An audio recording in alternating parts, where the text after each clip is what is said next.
Hi everyone. Chhath पूजा हो गया है और आज सुबह सुबह जो अर्घ था वो हो गया है। आप सबको बहुत बहुत छठ पर्व की बधाई। और अब हम बैक टू स्टडी आएंगे क्योंकि अब टाइम बहुत कम बचा है और जो नेक्स्ट पार्ट हमारा मॉडर्न हिस्ट्री ऑफ बिहार में चल रहा है वो हम कवर करेंगे। और आज बैक टू बैक 2 वीडियो और आएंगी ताकि आपका पूरा जो सिलेबस है वो आज मॉडर्न हिस्ट्री पूरा फिनिश हो जाए। और बहुत दिन से ये चल रहा है, ठीक है ना।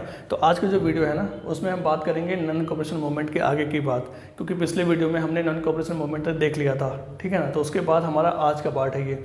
आज हम पढ़ेंगे इसमें नॉन कोऑपरेशन क्यों स्टॉप हुआ था और कुछ जुड़े इंपॉर्टेंट ऑब्जेक्टिव क्वेश्चंस 1-2 पॉइंट के। और उसके बाद स्वराज पार्टी कैसे बनता है, फिर सिविल डिसोबीडियंस मूवमेंट कैसे होता है, ये चीज़ें हम देखते हैं इस वीडियो में, ठीक है ना। ताकि आपका एक कनेक्टिविटी बनता हुआ चले आगे कैसे कैसे क्या हो रहा है नेशनल लेवल पे और बिहार लेवल पे। तो अगर हम बात करें बिहार हिस्ट्री की तो हमें पता है कि पिछले वीडियो में हमने देखा था कि नॉन कोऑपरेशन मूवमेंट कैसे बढ़ता है और कुछ कुछ इवेंट्स बिहार में होते हैं। जैसे कि महेंद्र प्रसाद जो है ना, राजेंद्र प्रसाद के भाई, वो राय साहब की टाइटल, उनको जो राय साहब टाइटल मिला था वो उन्होंने हटा दिया था, गिव अप कर दिया था, रिनाउंस कर दिया था। उसके बाद जो हमारे मजरूल हक है ना, वो सदाकत आश्रम का फॉर्मेशन करते हैं और वहीं से एक मैगजीन निकालते हैं, न्यूज़पेपर, वो था हमारा द मदरलैंड, जो कि काफ़ी ज़्यादा उस मूवमेंट को स्प्रेड करने के लिए हेल्प किया था। उसके बाद जो हमारा मेन इवेंट आता है वो आता है कि हमारा नवंबर में जो है ना प्रिंस ऑफ वेल्स, उनको इंडिया आना था, तो वो इंडिया आते हैं। तो इसमें कई बार क्वेश्चन पूछ लेता है कि प्रिंस ऑफ वेल्स जो है वो इंडिया में कब आए थे, तो वो नवंबर 1921 में आए थे। याद रखिएगा, नॉन कोऑपरेशन मूवमेंट के दौरान प्रिंस ऑफ वेल्स इंडिया आए थे नवंबर 1921 में। और ठीक उसके 1 महीने के बाद वो कहाँ आए थे, पटना आए थे। तो ये क्वेश्चन पूछता है कि प्रिंस ऑफ वेल्स इंडिया में कब आए थे और बिहार में कब आए थे और स्पेशली कहाँ आए थे। तो याद रखना है आपको, प्रिंस ऑफ वेल्स जो हैं वो दिसंबर 1921 को आए थे और पटना में आए थे, ये चीज़ याद रखिएगा।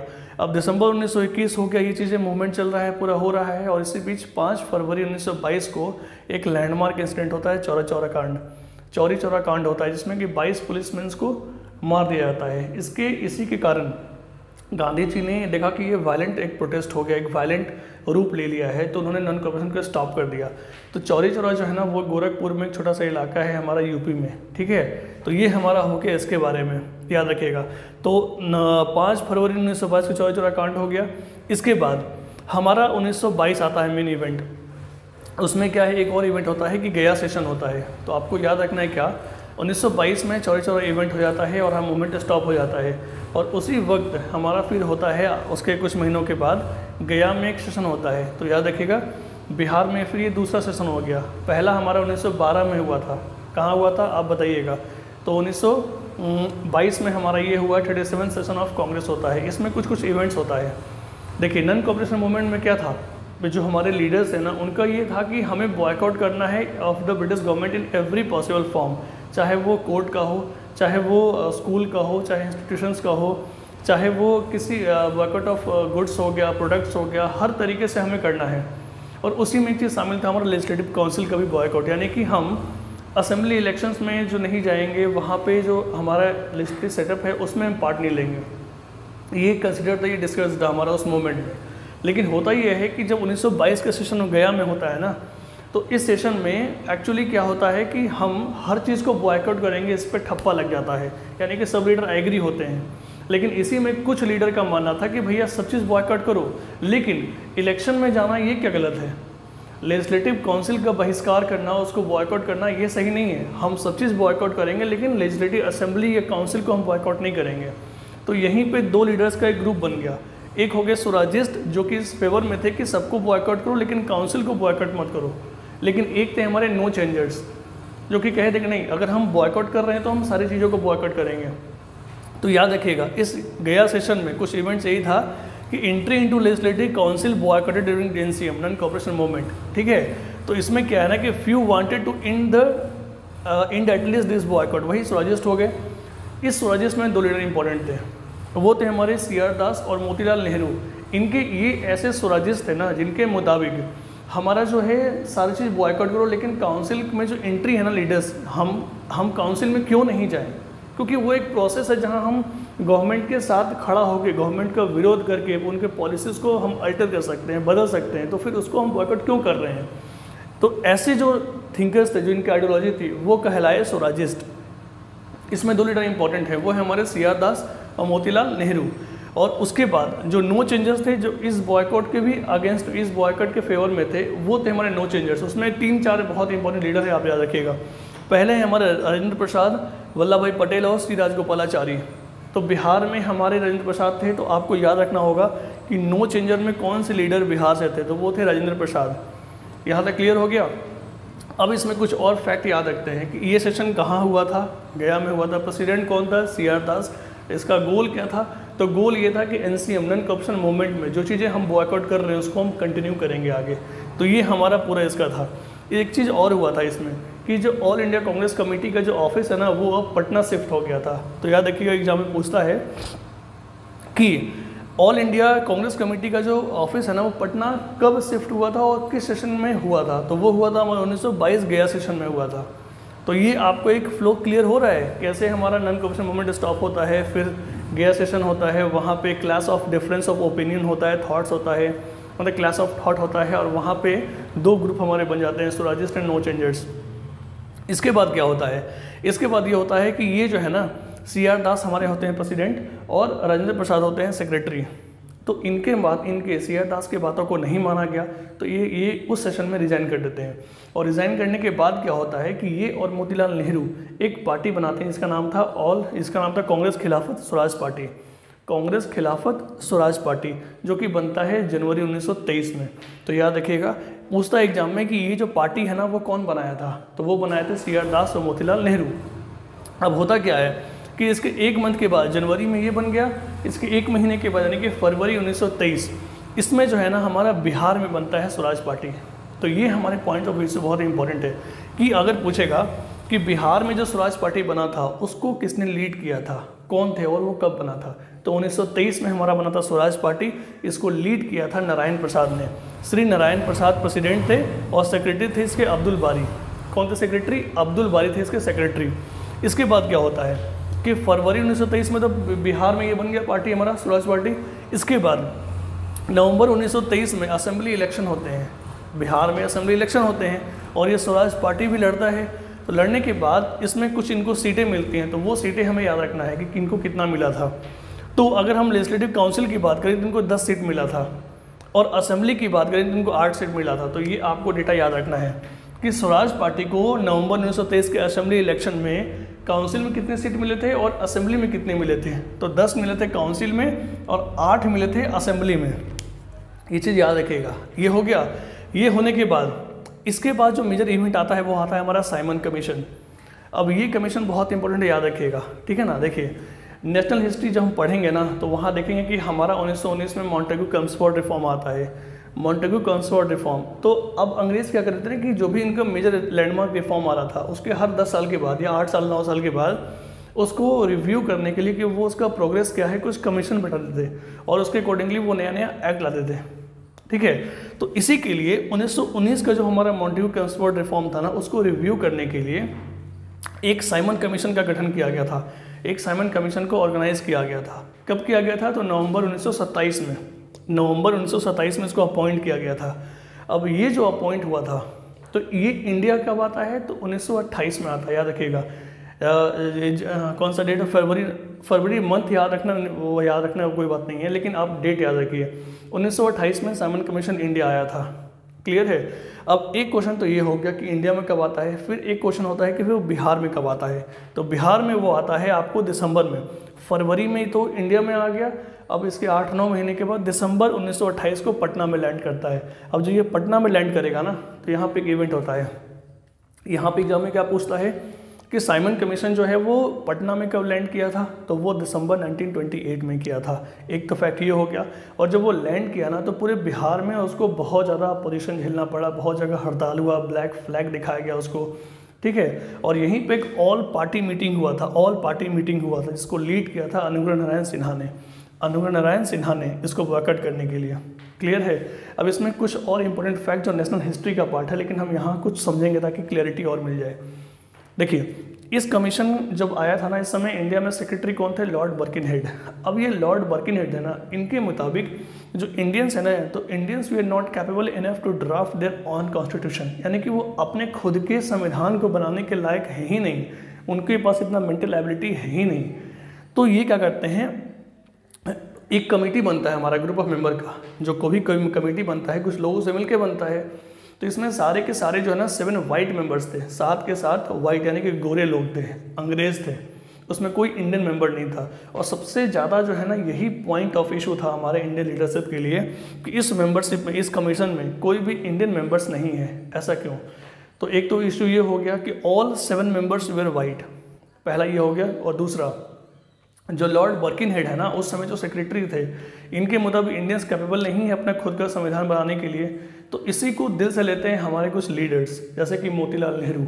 अब वो मोतीलाल नेहरू क्या करते हैं कि वो इस चैलेंज को एक्सेप्ट करते हैं लॉर्ड बर्किनहेड के, और लगे हाथों क्या करते हैं, वो नेहरू रिपोर्ट लाते हैं। तो याद रखिएगा, नेहरू रिपोर्ट, इसी साइमन कमीशन के अपोजिशन के बाद मोतीलाल नेहरू ने नेहरू रिपोर्ट लाया था। उस नेहरू रिपोर्ट में क्या था, एक जवाब था लॉर्ड बर्किनहेड को कि Indians are capable enough to draft their own constitution, हम अपना संविधान खुद बना सकते हैं। इसी के जवाब में था साइमन कमीशन में, जो तो लॉर्ड हमारे थे लॉर्ड बर्किनहेड।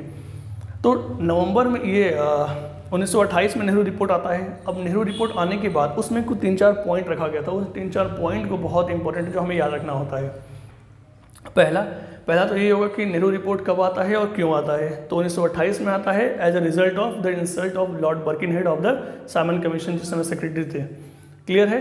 इसमें नेहरू रिपोर्ट में जो 1928 में आया था, 1928 में आया था नेहरू रिपोर्ट, ठीक है, नेहरू रिपोर्ट,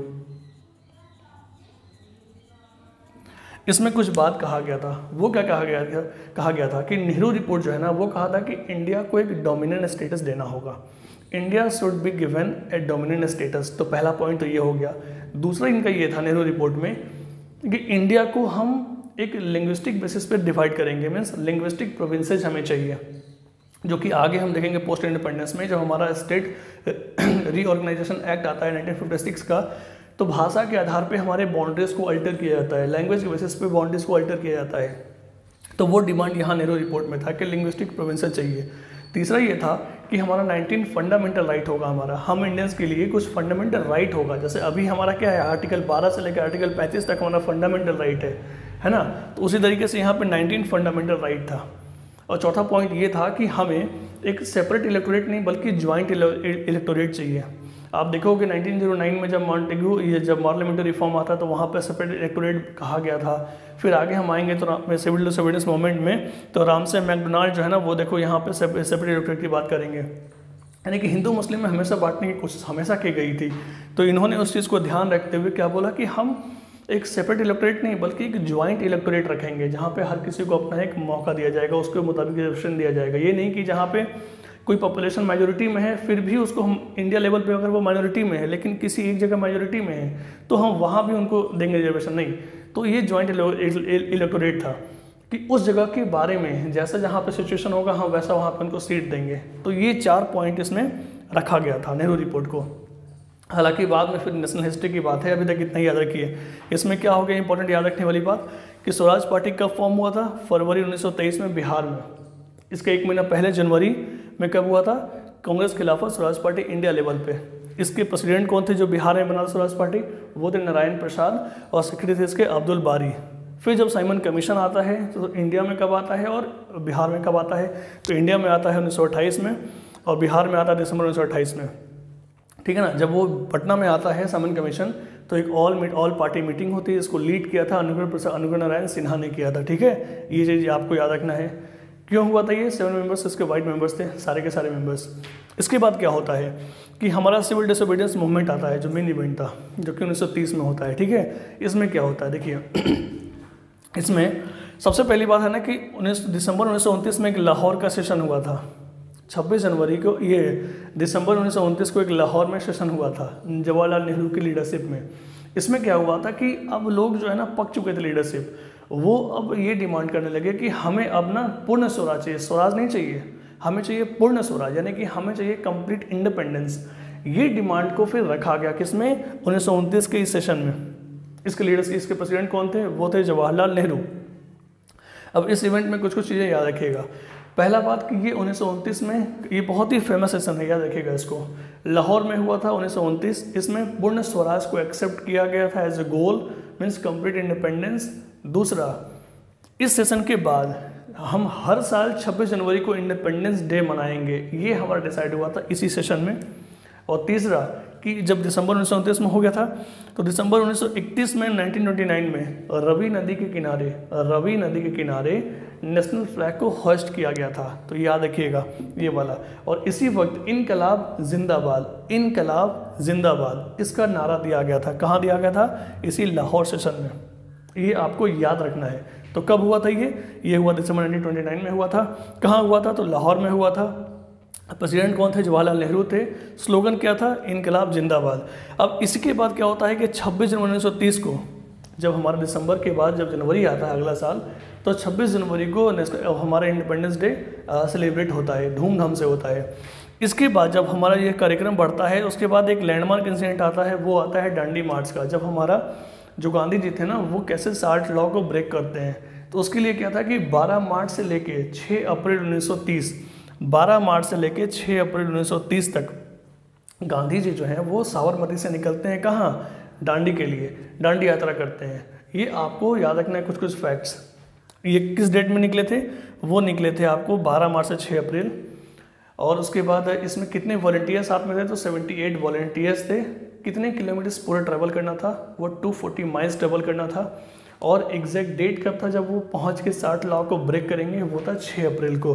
तो ये 6 अप्रैल आपको याद रखना है। 78 वॉलंटियर्स याद रखना है एंड 240 माइल्स याद रखना है आपको। ठीक है, 240 माइल्स। ये चीज़ें फैक्ट हो गया। अब जब ये यहाँ पे ये चीज़ें हो रहा है ना, तो ये गांधी जी कर रहे हैं वहाँ पे। और इसी में गांधी जी एक निर्णय लेते हैं, प्रण करते हैं अपने आप से।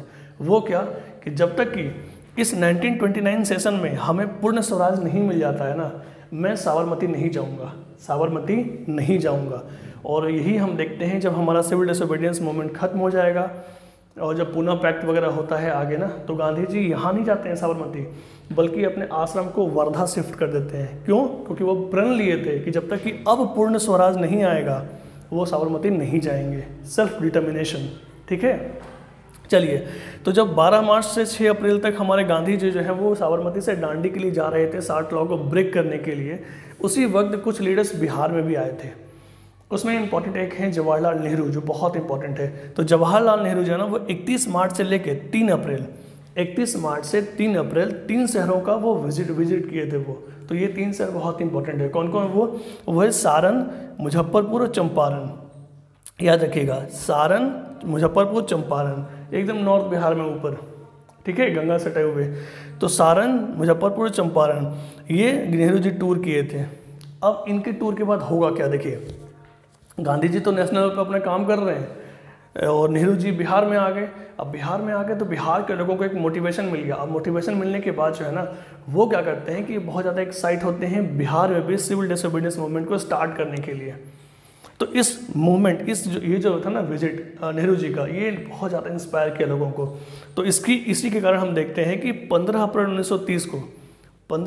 1930 को बिहार में सबसे पहला साल्ट सत्याग्रह होता है। और वो कहाँ होता है? वो होता है सारण और चंपारण में। सारण एंड चंपारण याद रखिएगा। तो एग्जाम पॉइंट ऑफ व्यू से बहुत ज़्यादा इंपॉर्टेंट क्वेश्चन है कि जब सिविल डिसोबीडियंस मूवमेंट हो रहा था तो बिहार में सबसे पहले कहाँ हुआ था? तो वो हुआ था सारण एंड चंपारण में। सारण एंड चंपारण में। ठीक है, सारण एंड चंपारण में। सारण यहाँ, चंपारण यहाँ। ठीक है, इन दोनों जगह पे हुआ था। उसके बाद एक दिन के बाद यानी कि 16 अप्रैल 1930 को हमारा हुआ था साल्ट सत्याग्रह पटना में। याद रखिएगा। तो एग्जाम में पूछता है कि सबसे पहले कहाँ हुआ था, ऑप्शन देगा तो आपको मारना है पटना नहीं, कहाँ मारना है? सारण और चंपारण। फिर बोलेगा पटना में कब हुआ था, तो 16 अप्रैल। ये डेट आपको याद रखना है। 16 अप्रैल 1930 को साल्ट सत्याग्रह पटना में होता है। कहाँ पे होता है? नखास पिंड एक जगह है, वहाँ होता है। ठीक है, नखास पिंड होता है। और यहाँ पे कैसे किया गया था?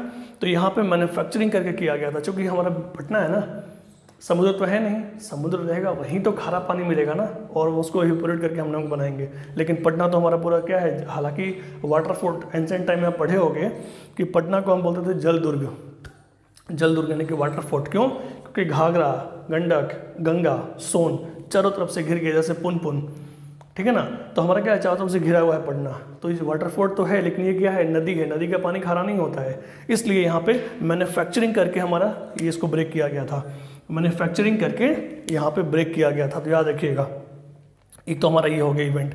इसके बाद हमारा आता है अप्रैल के बाद मई।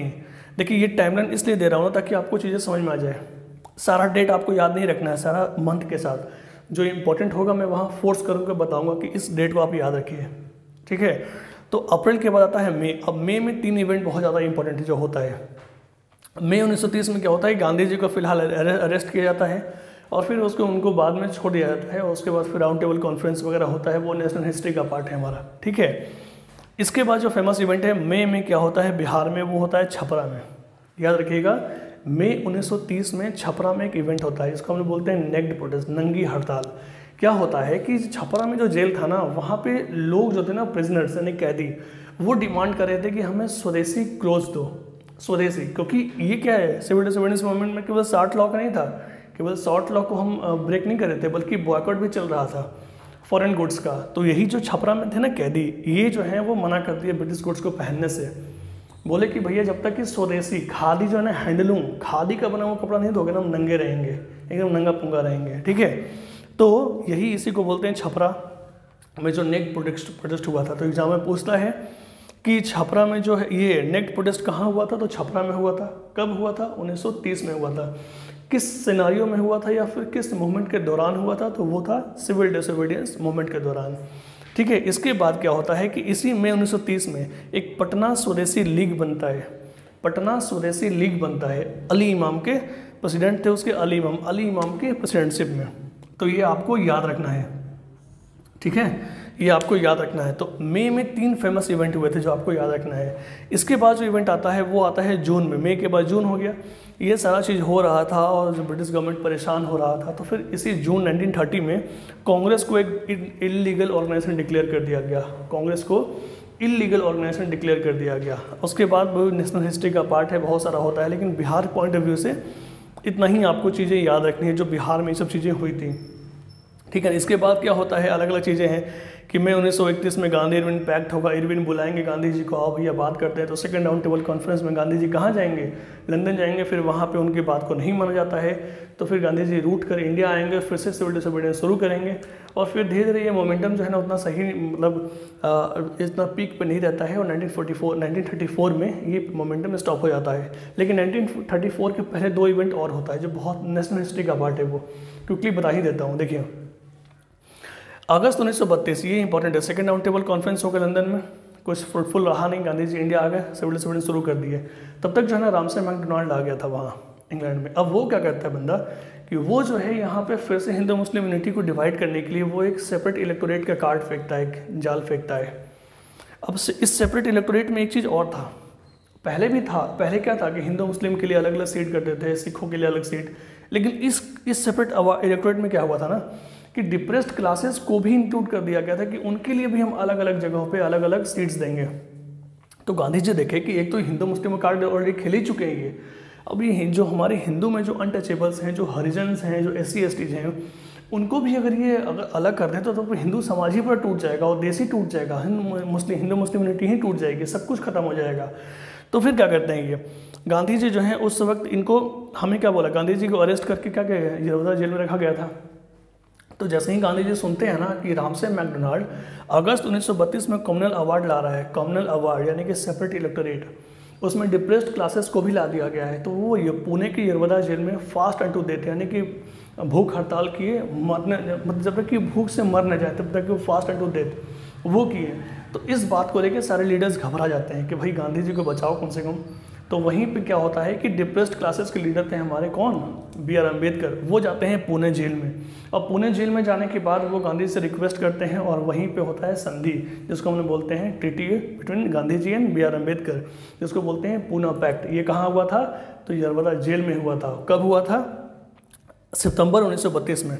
अगस्त में ये कॉमनवेल्थ अवार्ड लाए थे, ठीक है ना, कॉमनवेल्थ अवार्ड सेपरेट इलेक्टोरेट, और जस्ट 1 महीने के बाद सितंबर में पुनः पैक्ट हो गया। अब पुनः पैक्ट हो गया, अब गांधी जी को केवल पैक्ट ही नहीं करना था बल्कि गांधी जी को कुछ स्टेप्स भी लेना था। कैसे, तो केवल बोलने से नहीं होता है ना, उसके लिए कुछ करना पड़ेगा। तो वो क्या कर रहे थे, हरिजन्स के लिए हरिजन सेवक संघ शुरू किए। हरिजन सेवक संघ जहाँ पे अनटचेबल्स के लिए पूरा तरीके से फ्री रहेगा और उनके लिए एक ऐसा ऑर्गेनाइजेशन रहेगा जो सिर्फ उनको देख रेख करेगा, ताकि उनको ये फील ना हो कि वो हिंदू धर्म से अलग हैं। उनको भी मेन समाज का हिस्सा बनाया जाए। और उसके बाद से हम देखेंगे इसी जो पुनः पैक्ट के बाद जो भी हमारा लीडरशिप आएगा ना कांग्रेस का, चाहे 1937 के इलेक्शन हो या फिर आगे 1935 गवर्नमेंट ऑफ इंडिया एक्ट के गवर्नमेंट ऑफ इंडिया एक्ट हो, फिर उसके उसी एक्ट के बाद जो 1937 के इलेक्शन होता है और भी अलग अलग जगह, तो हर जगह डिप्रेस्ड क्लासेस को भी एक कंसिडरेशन में लिया जाता है जो कि पहले छोड़ दिया गया था, मतलब उतना नहीं होता है, ठीक है ना।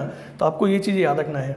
और फिलहाल वही जब हमारा हरिजन सेवक संघ बनता है और फिर मूवमेंट जो है चलता है, लेकिन कोई भी मूवमेंट जब बहुत ही मास लेवल पे चलता है, बहुत ही ज़्यादा लोग रहते हैं, तो बहुत दिन तक वो एग्रेसिव नहीं रह सकता है, वो कभी ना कभी डिक्लाइन करता ही करता है। तो फिर 1934 में हमारा फाइनली ये सिविल डिसोबीडियंस मूवमेंट जो है वो स्टॉप हो जाता है। तो ये हमारा बिहार पॉइंट ऑफ व्यू से कुछ कुछ इंपॉर्टेंट और जहाँ जहाँ जरूरत पड़ा मैंने नेशनल हिस्ट्री के बारे में आपको बताया। यहाँ तक आई होप क्लियर हो गया होगा।